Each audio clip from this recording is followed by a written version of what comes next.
Indie Mogul.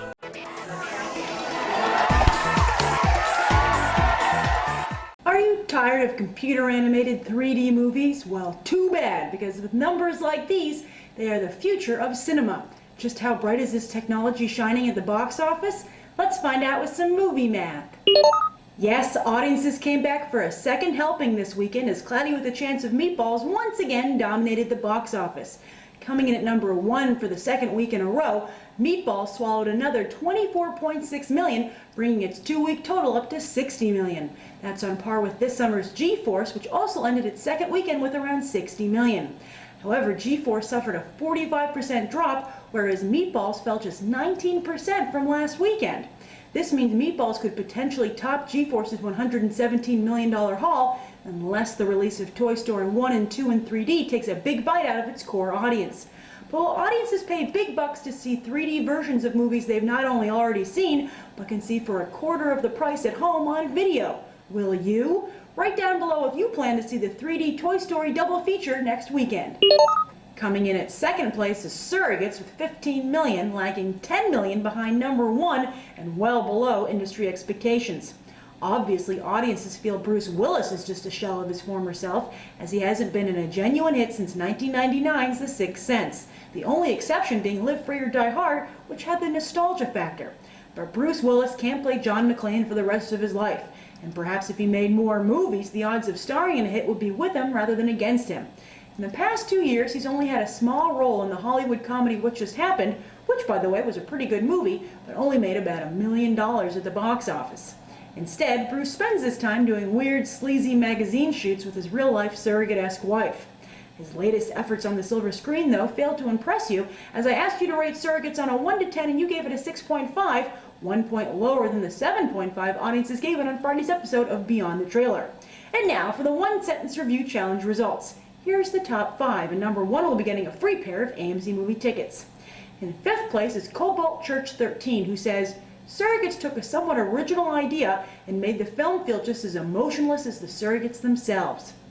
4th place, Corsair 773, was also underwhelmed, adding, while Surrogates was interesting to watch, I couldn't help but think of several films with similar storylines that were much better.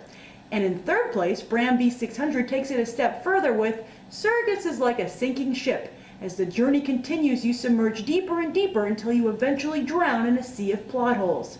But runner-up Girk Petkus counters with, one of the best comic book movies I have ever seen, love the comic more though. And the winner of the free AMC movie tickets, check your spelling 62, laments, the action will keep you entertained, but with its weak acting and underdone script, this typical action film will not do justice for the fantastic graphic novel. And in a ranking that would horrify any performer, Fame took the bronze with $10 million. Save the Last Dance, both Step Up movies, and Stomp the Yard all debuted with much bigger numbers.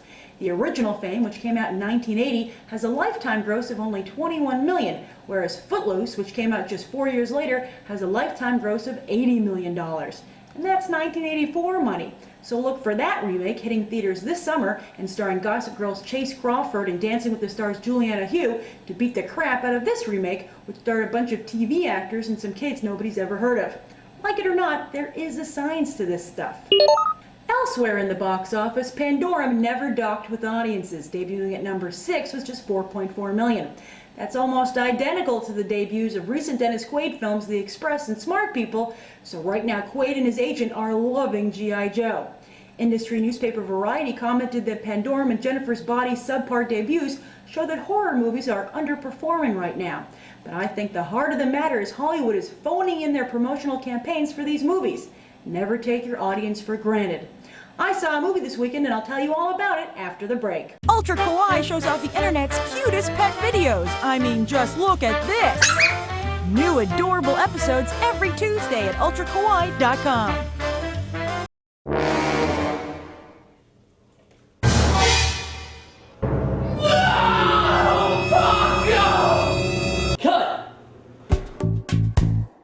This weekend I saw Surrogates, and I wasn't expecting much, but I ended up having a really good time.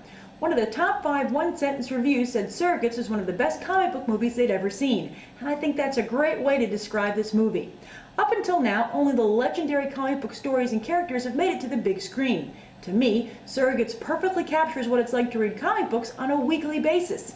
This movie is clever, fun, interesting, and it creates a believable world in which the mystery can unfold. Sure, the last third of the film is a little sloppy and rushed, but I still had a great time as this was solid entertainment. Very solid. And when you mix in fun stories like this with amazing ones like, say, Watchmen, Batman, and Iron Man, well, that's why I look forward to Wednesday when comic books come out as much as Friday when movies come out. If you're a comic book reader or sci-fi fan, see this movie. If you're not either of those, then I think this would make a great matinee for you. But it's definitely worth seeing in theaters. As always, thanks for watching Movie Math, and I'll see you on Friday with a special episode of Beyond the Trailer. I'm Grace Randolph, and we just did some movie math. Subscribe, comment, rate it.